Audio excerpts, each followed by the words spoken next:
Ya, assalamualaikum warahmatullahi wabarakatuh, teman-teman. Gimana kabarnya? Semoga baik-baik aja ya.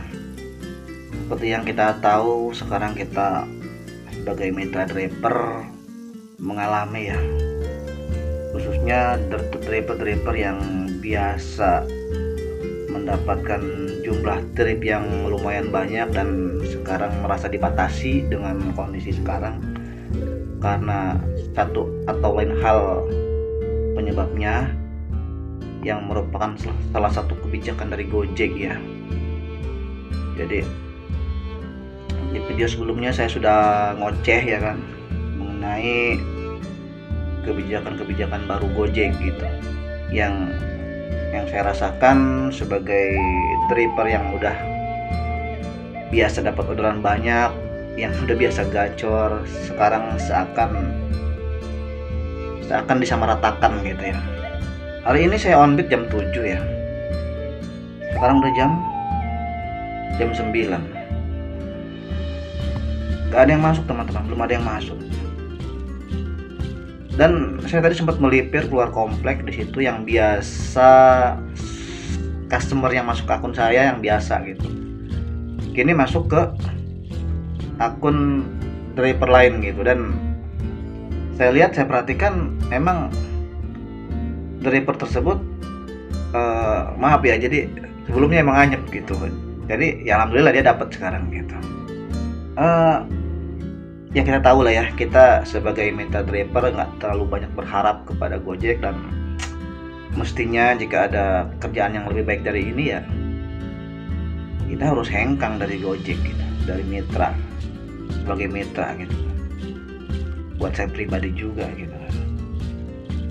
Ditambah ya kan akhir-akhir ini yang kita rasakan sebagai mitra ini apa ya? Ya kita bukan siapa-siapa, kita hanya mitra. Gitu kan bagi Gojek ini. Customer adalah segalanya. Karena perusahaan ini tanpa adanya customer nggak akan bergerak gitu. Perusahaan berpikir seperti itu kan.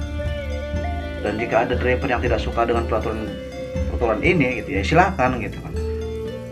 Pasti masih banyak kok driver lain yang calon driver lain yang mengantri mau bekerja, mau menjadi mitra ya gitu kan berpikir. Jadi walau bagaimana customer tetap dimanjakan ya teman-teman.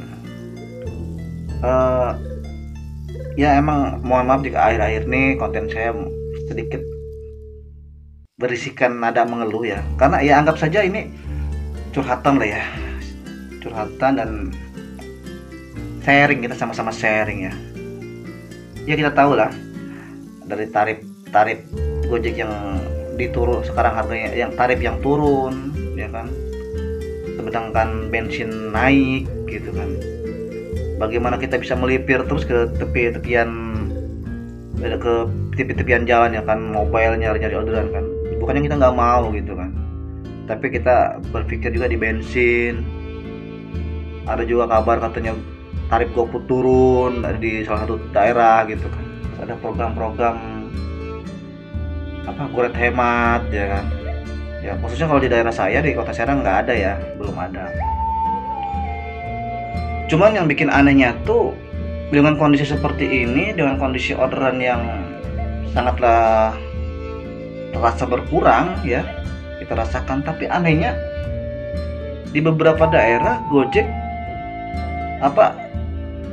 driver baru terus bertambah gitu. Itu artinya kan membuka peluang buat pendaftaran calon mitra driver baru gitu kan di beberapa daerah gitu. Gitu. Yang bikin anehnya di situ teman-teman ya. Iya teman-teman. Jadi saya ini kan domisili Serang ya, Serang Banten. Sebelum adanya kebijakan baru seperti ini pun emang saya rasakan, saya juga sering beberapa bulan, kadang kalau benar-benar saya butuh uang cepat, butuh pendapatan lebih, saya suka lari ke daerah Tangerang, Serpong, Sarawaci, bahkan Jakarta ya, buat narik gitu. Emang saya rasakan perbandingan jumlah order tuh sangat terasa ya. Di tempat saya yang kategorinya masuk kota kecil ya nggak seluas di sana gitu, terasa eh, untuk mendapatkan orderan cepat itu terasa sangat sulit di sini. Ditambah dengan kebijakan sekarang yang sudah diterapkan, yang mudah-mudahan ini saya nggak tahu berapa lama ini akan diterapkan, yang mudah-mudahan ini cuma sementara aja gitu ya. Tapi kayaknya berkelanjutan sih. Beda teman-teman. Di sini kota kecil, di sana kota besar. Ya, jadi buat kita nyari spot-spot order untuk pindah ke satu tempat ke tempat yang lain, di sana banyak. Di sini mentok ya, di mana lagi gitu kan. Ya jadi teman-teman, intinya setiap daerah itu ya sistemnya sama, kebijakannya sama, aplikasinya sama, platformnya sama, Gojek. Cuman setiap daerah itu memiliki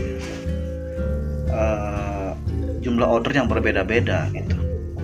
Walaupun emang pihak Gojek juga bisa memperkirakan jumlah driver yang diperlukan dengan jumlah order yang ada perharinya gitu kan. Mereka pasti punya data gitu kan. Tapi yang pasti kalau di kota besar itu kan kita bisa lebih berkompeten gitu, lebih bersaing, bisa lebih mencari gitu kan. Gak mentok di situ-situ aja gitu. Misalkan mungkin kalau di kota besar itu memiliki jumlah order untuk fitur layanan gosen lumayan banyak misalnya gitu.